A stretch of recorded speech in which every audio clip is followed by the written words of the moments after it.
muy a fondo, pero si ves o lo que se puede percibir, uno es de que es un presupuesto holgado, a diferencia de los presupuestos anteriores, que en el presupuesto anterior recordemos que todavía gran parte del equipo del gobierno saliente de Enrique Peña Nieto fue quien lo elaboró, y hoy es el primer presupuesto que 100% el gabinete del presidente de la República, del licenciado Andrés Manuel López Obrador, es el que lo está elaborando.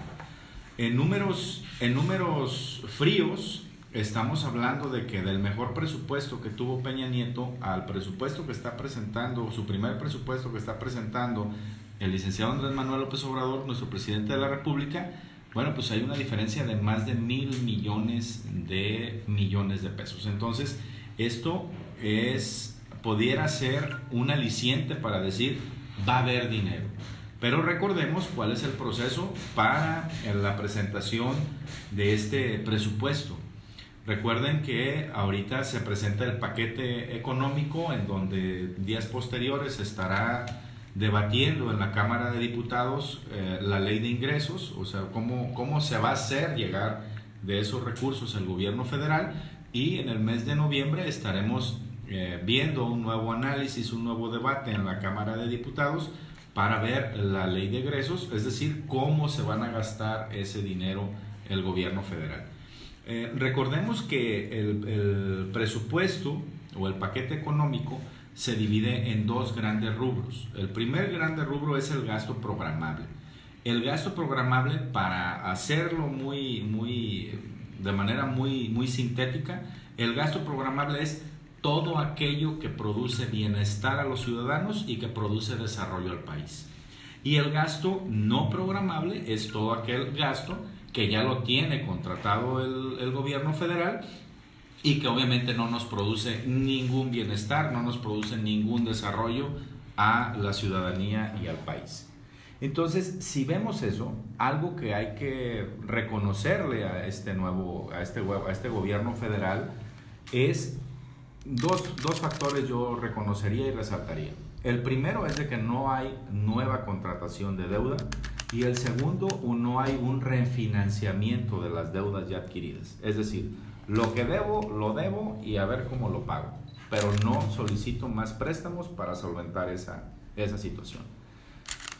Algo que preocupa y que en estos días estaremos analizando en el caso de Nueva Alianza, muy en concreto el tema del gasto educativo, es ver en dónde se van a lograr esos ahorros y de dónde se van a sacar esos dineros. Lo que no se valdría del gobierno federal es de que de esos 85 programas a nivel federal que se van a eliminar supuestamente, de esos programas estuvieran inmiscuidos algunos que sí nos generan bienestar y que sí nos generan desarrollo tanto como individuos como país. Me refiero a que cancelen el programa de inglés para nuestros hijos en el nivel básico, de que cancelen el programa de alimentos o reiteren que está cancelado el programa de alimentos en las escuelas de tiempo completo, que no vaya a haber el famoso recorte entre la relación alumno-maestro, y que anden buscando y escudriñando de dónde cerrar plazas, como lo hicieron en el SAT, como lo hicieron en el ISSSTE.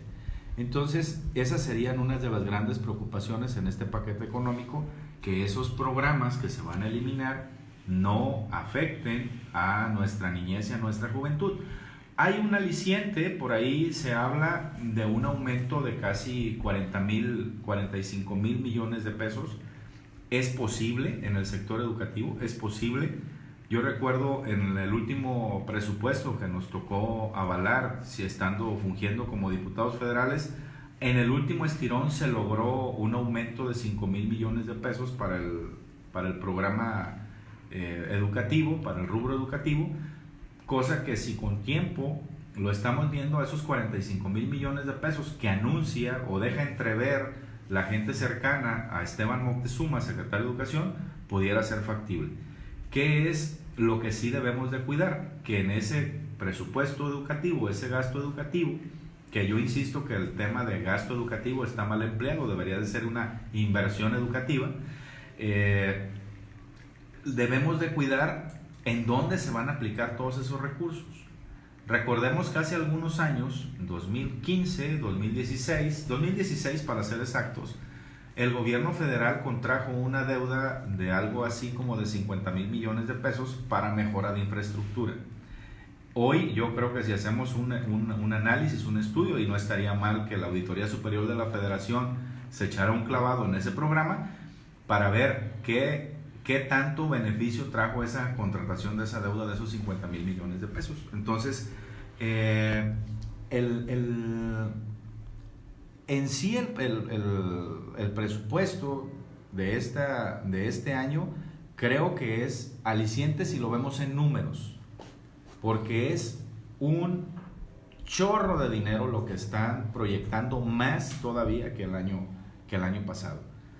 ¿Dónde creo que lo van a sacar? Lo van a sacar en los refrescos, lo van a sacar en las cervezas, ojalá y lo saquen también en los cigarros, para que todos aquellos que tomamos mucho refresco, mucha cerveza, muchos cigarros, empezamos a resentir, y por bien de la economía y por bien de nuestra salud podamos hacer una disminución del consumo de al menos esos 3 productos.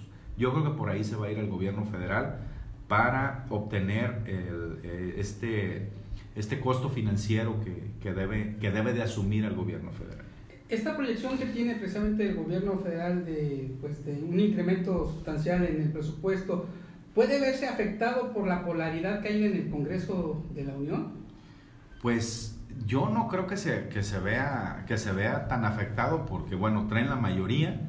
Hay una polarización entre los partidos de oposición y uno que otro que se le suma de Morena. Yo creo que si la quieren sacar así a chaleco, la van a sacar, sin ningún problema. Sí, van a salir a gritos, a sombrerazos, van a batallarle por el quórum en las sesiones de votación, pero yo creo que sí la saca. Creo que también una de las cosas que debe de sobresalir, y que es lo que los gobernadores seguramente los vamos a estar escuchando en estos días, es en la cuestión de las participaciones. Hay una reducción casi del 1%, hay una reducción en participaciones, y eso alarma obviamente a los gobernadores, porque entonces dicen: no tengo inversión y no voy a tener desarrollo en mi estado. He visto que ya algunos han desfilado, priistas, morenistas.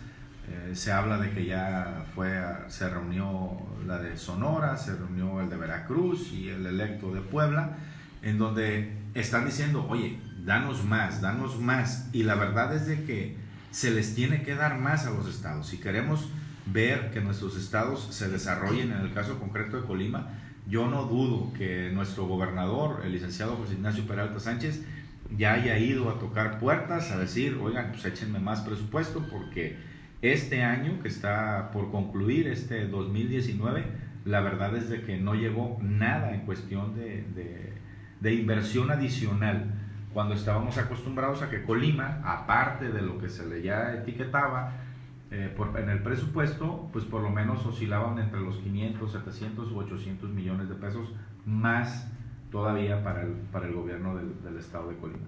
¿Que se aplicaban en dónde? En obras, la gran mayoría en obras, en mejoras a las infraestructuras, y eso es lo que en este año el gobierno del estado, hay que reconocerle al licenciado José Ignacio Peralta Sánchez, ha hecho un malabar con los recursos escasos que ha tenido el gobierno del estado, y ha salido avante, y sin lugar a dudas creo que nos dará muy buenas cuentas el gobernador del estado, a pesar de que no tuvo inversión adicional en este año. Se habla que Colima es uno de los más castigados, porque al parecer la reducción es del 5.7% aproximadamente, de acuerdo a un estudio que hicieron un instituto que analiza el presupuesto. ¿Es complejo pues de que fuera una reducción en esta magnitud para Colima? Sí, es muy complejo, porque un 1% te representa cientos de millones de pesos. Entonces, si el gobierno no tiene dinero, la recaudación no ajusta, la recaudación no alcanza.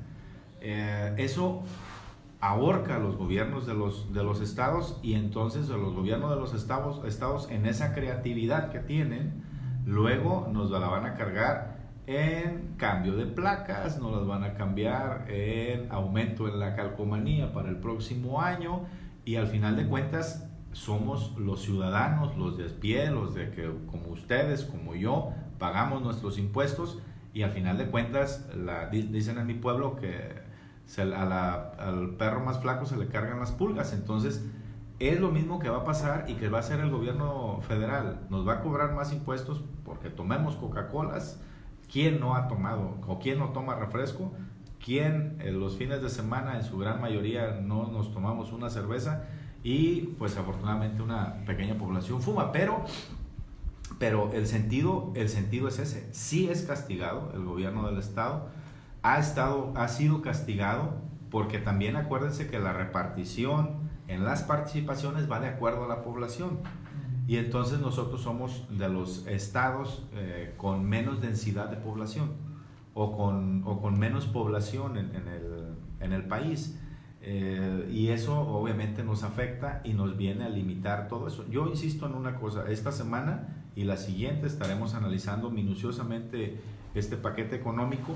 Estaremos viendo que el sector agrícola, el sector educativo, el sector salud, que tanto nos preocupa, porque también si van a ahorrar reduciendo los cuadros básicos de medicamentos, de por sí en las instituciones públicas se limita a tu paracetamol y a tu ranitidina, entonces no es conveniente, y creo que eso sí tendremos que alzar la voz fuerte todos los partidos políticos, exigiéndole a la Cámara de Diputados que hagan un papel digno y decoroso y que verdaderamente piensen en el pueblo. El papel de la sociedad, ¿cuál sería en este caso, digamos, si se llegaran a poner esos panoramas que se mencionan sobre todo en la cuestión de medicamentos, en educación? ¿Cuál sería el papel de la población para presionar? Yo creo que lo primero es de que tenemos que ser una sociedad informada de qué es lo que pasa, qué es lo que tenemos, porque al final de cuentas quienes padecemos los problemas en el día a día somos nosotros. Segundo, ahí sí yo exhortaría al presidente de la República, el que cree mucho en las consultas ciudadanas, pues que le consulte a los ciudadanos si están de acuerdo o no están de acuerdo con sus reducciones, sobre todo en el sector salud y en el sector educativo. Pero no se corre el riesgo de que el presidente diga yo tengo otros datos. Claro, y yo creo que ese va a ser una constante,